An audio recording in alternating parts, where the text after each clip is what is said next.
Hello, welcome to the show. This is Emotional Badass, where Moxie meets mindful. I'm your host, Nikki Eisenhower, life coach and psychotherapist. And today we're discussing the don't list.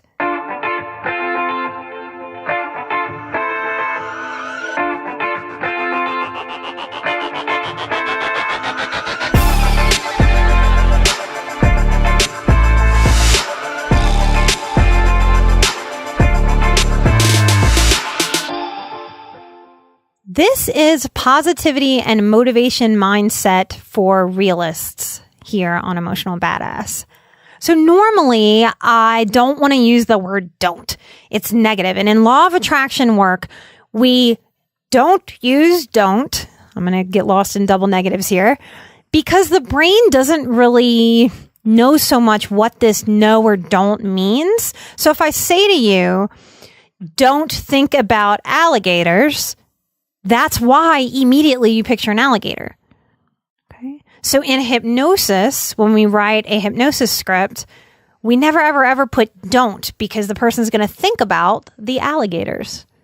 Even if we say, don't think about alligators. But this is positivity and motivation mindset for realists and real people. So I'm a realist. And we need the don't as the other side of the coin to the do. Now, I come from a long line of listers. I could say listing is in my blood. I can deeply remember living with my grandmother, the one who owned a bookstore and had a master's degree in history and library science. This woman loved knowledge and she loved listing. She listed her life away. So I learned listing growing up, and I think it's great. It's awesome. Now, a few years ago, I tried to shift how I make lists. I don't remember the person who started this. If you're out there and you know who started this, you know what I'm talking about, please send a message to the show. Someone out there made the suggestion to only make a to-do list that was the size of a little bitty Post-it, right? What are those, 3 by 3? 3 inches by 3 inches? And there's a lot of truth to that because if I can't fit it on that little bitty Post-it, I probably can't do it today.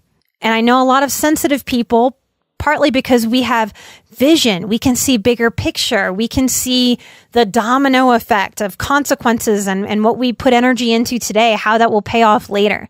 So because we see bigger picture, we often have these bigger picture to-do lists going. Sometimes I ask clients to bring me their to-do list and it's notebooks, it's pages, it's hundreds of things. No wonder we can never feel accomplished or like we are good enough or we've done enough or that today was a productive day even though I have more to do tomorrow. So I want to introduce to you one of my favorite tools because it's so simple, the don't list. I'm going to share with you my current items on my don't list. And I'm going to ask that if you're thinking of your own don't list, that before you even get started, you make the personal commitment that you will put no more than 3 things on this don't list. Right now, my number 1 and long champion on my don't list is I don't people please. It's simple. It's to the point. When I catch myself starting to put what I want or what I need to the side and I'm letting someone else's needs or wants or desires scooch into that space in me, I can hear from my don't list, hey, I don't people please. And that helps me stand up for myself and what I need in that day, in that moment. Number 2, I don't minimize myself. That's an important one that I hold really dear. As an introvert, as a highly sensitive person.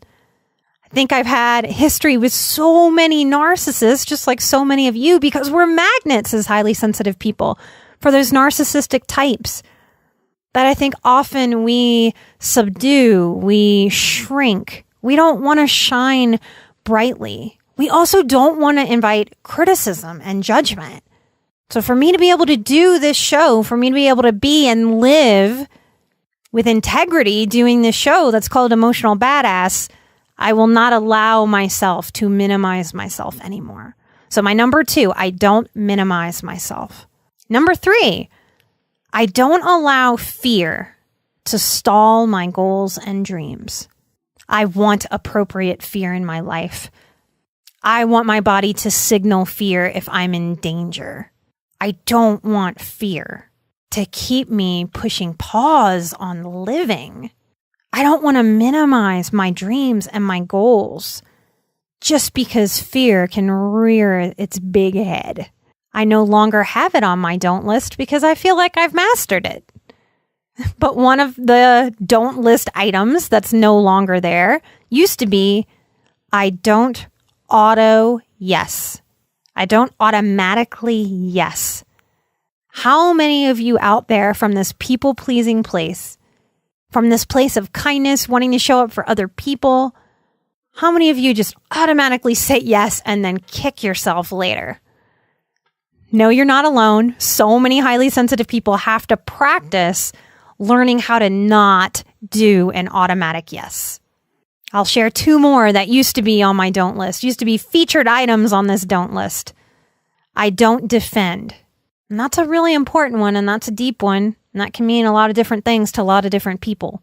But look at your relationships for a second. How much energy do you spend defending who you are, defending what you need, defending and explaining how you feel?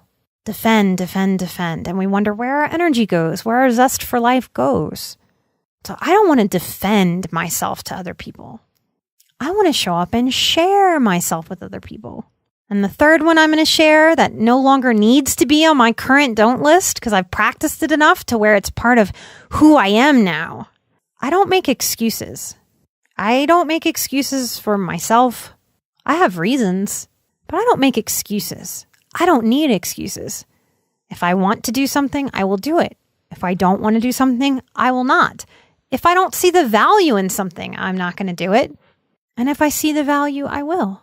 And I don't need excuses. I don't need excuses taking up my energy. I don't need excuses taking up my brain space. I don't need excuses taking up my creativity. Oh my goodness. How many of you try to make very creative excuses to get out of things instead of just saying, no, I don't want to do that. No, thank you. And we wonder where our energy goes and our zest for life. So this don't list tool, what would be on your don't list today? And if you want to make this work more real in your life, don't just think about it. The next time you have pen and paper in front of you, or you digital techie millennials that might be listening, you can make a list in your phone. Don't just think about the don't list. Make the don't list. You deserve it. Thank you so much for listening today. I appreciate you. Those 5-star reviews are helping the show so much. If you haven't given us a review yet, please get on if you like what we're doing and give us a 5-star review. That really helps us out on the business end of all this podcasting stuff. If you'd like to support the show more, if you'd like to participate more, maybe in the Q&A, we do release episodes that are not released on this iTunes feed to our Patreon members only. So if you want some exclusive content, come support the show. You can find us at patreon.com/emotionalbadass. We are almost at our first goal. When we hit that first goal, we'll be able to bring you 1 extra show per month. Thank you for being my marketing team. Thank you, Patreon members, for being producers of the show. I'm Nikki Eisenhower. This is Emotional Badass, where Moxie meets Mindful. Take care of yourselves until next week, and I'll see you then. Bye-bye.